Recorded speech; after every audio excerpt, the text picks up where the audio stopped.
Hello mga ka-love, magandang umaga. Yan nga pala ay ganap pa last weekend. Dahil nga ni may panibagong blessing na naman si Lord sa aming pamilya at yon ay Skali Luna. Ito nga ni pala yung araw kung saan siya ay abuhusan. Kumbaga ang tawag dito sa amin ay buhos tubig. Dini nga ni sa aming probinsya ay nakasanayan na namin na kapag may bagong silang na sanggol ay kailangan mo munang pabuhusan bago mo siya pabinyagan. Maagang maaga pa nga ni ay abalang-abala na ang mga tumutulong dini sa amin. Habang ang iba ay abala sa ibang gawain, irin namang aking tiya ay una niyang inasikaso iring isda na ulamin namin para sa aming almusal. At rin namang nanay ko ay abalang-abala rin sa pagluluto na rin puding kung tawagin din sa aming probinsya. Yan nga ni pala yung yinadyad na kamuting kahoy o kung tawagin ay balinghoy din sa amin. At ganyan nga ni pala ang proseso ng pagluluto niyan. Sa tuwing may handaan nga ni din sa amin ay hindi pwedeng mawala iring puding na ere at talaga namang ere ang isa sa pinakapaborito namin. Masyado lang nga ning maproseso ang pagluluto nito at kailangan mo nga ni ang bantayan habang inaluto at baka mamaya ay mamalay kay sunog na itong ating inalutong puding. Pagdating nga sa pagluluto ng mga kakanin ay talagang panlaban ko ya ang aking nanay at simula ng mga bata pa kami ay yan ang kanyang hanap buhay. Hanggang ngayon din naman, ayan pa rin ang kinabubuhay niya mga kalab. At habang ang lahat ay abala, ay syempre abala rin ako din for today's video. Para naman mamaya kapag nakahain na at oras na ng kainan ay hindi naman nakakahiya at meron nga tayong naiambag for today's video. Kapag rin nga may mga tulungan at mayroong mga gawain sa bahay ay bigla kong naalala ng mga bata. Ang lagi nga naming merienda noon ay ginataang saging kung tawagin baga din sa amin ay sinugno. Kapag nga magaluto yung nanay ko ay talaga naman kami tukatukan ng mga agawin namin. At kapag nga hindi ako nasunod ay laging panakot sa akin ay wag daw akong makain nung kanyang alutuin. Ala ay sige, pag hindi ka sumunod ay magugutom ka. At husay pa nga ang kwento ko din nang hindi ko namamalayan ay nagayat na pala yung alutuin nilang maruya. At rin nga ng aking pamangkin ay may dipagkaway pa at nakita nga niya na ako ay naga-video. Yan nga pala ay kapatid ng baby na abuhusan ngayon. And mga fast forward at nagaluto na nga pala ng kanin iring ninong ko. Bago nga niya nilagay ang bigas ay pinakulo muna niyang mabuti yung tubig na nasa kawa. Kapag nga rin may punsyonan sa amin ay hindi siya pwedeng mawala at lagi nga sa kanya nakatuka ang pagluluto ng kanin. Pagdating sa ganyang pagluluto ay talaga namang sanay na yan mga kalab. Pero naman kapag nagasain ng ganyang karami ay hilaw naman kapag nayari.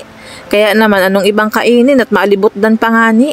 Pero kapag yan nga ninong ko ang nagaluto ay talaga naman perfect na perfect ang pagkaluto niya mga kalab. At habang nga nagasaing aring ninong ko ay nagaprito naman aring aking tiyan ng isda na ulamin nila para sa kanilang almusal. Maaga pala ang nga ay nandito na sila sa bahay kaya naman hindi pa sila nakakaalmusal kaya ayan bumili na muna kami ng isda para naman meron silang ulam for today's video. And fast forward at paluto na nga pala aring sinaing. Paininilaang yan at maya-maya ay okay na yan. At iringani ang mga sahog na agamitin nila sa pagluluto ng pinaltok for today's video. Iringaning bilo-bilo o pinaltok kung tawagin din sa amin ang isa sa pinakapaborito ko rin tikman kapag may handaan. Kapag nila ang may punsyunan, saka lang kami nakakatikim na rin mga kalab. At dahil isa ito sa cravings natin for today's video, kaya yan ang una nating titikman mamaya.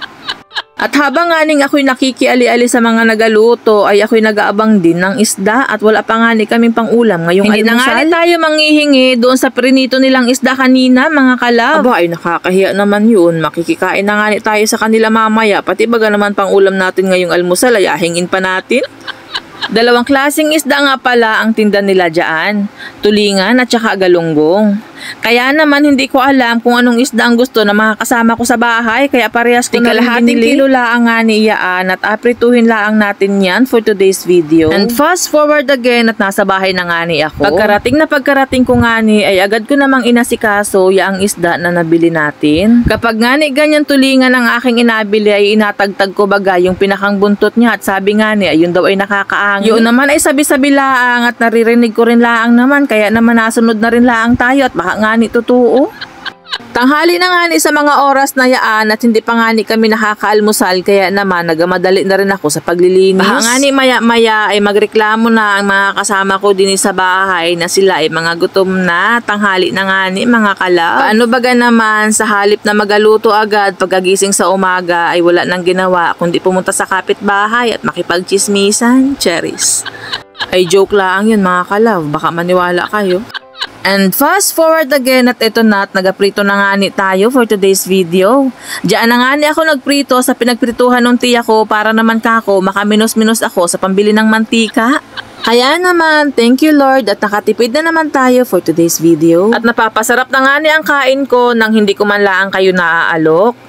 Kain po tayo, salamat Lord sa blessing.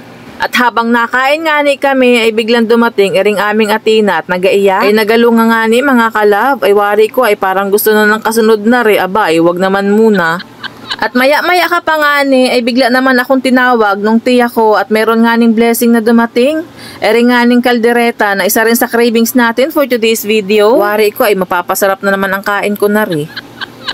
Ering nga ni palang kaldereta na isa sa mga handa nila ay inorder laang nila mga kalab. At kakarating lang yan sa mga oras na yaan. Kaya naman kaninang umaga ay isda ang inulam nila. And fast forward at bandang alas 11 na dyan ng tanghali, inasagawa na nga ni ang pagbubuhos tubig kay Kali Luna. Iilan din laang naman ang naghawak dyan at yan ay buhos tubig palaang. At ayan nga ni at naghawak din dyan ang darling ko. Nang mga oras na inapanganak nga ni si Kali Luna ay yun din ang araw ng kaarawan ng aking darling.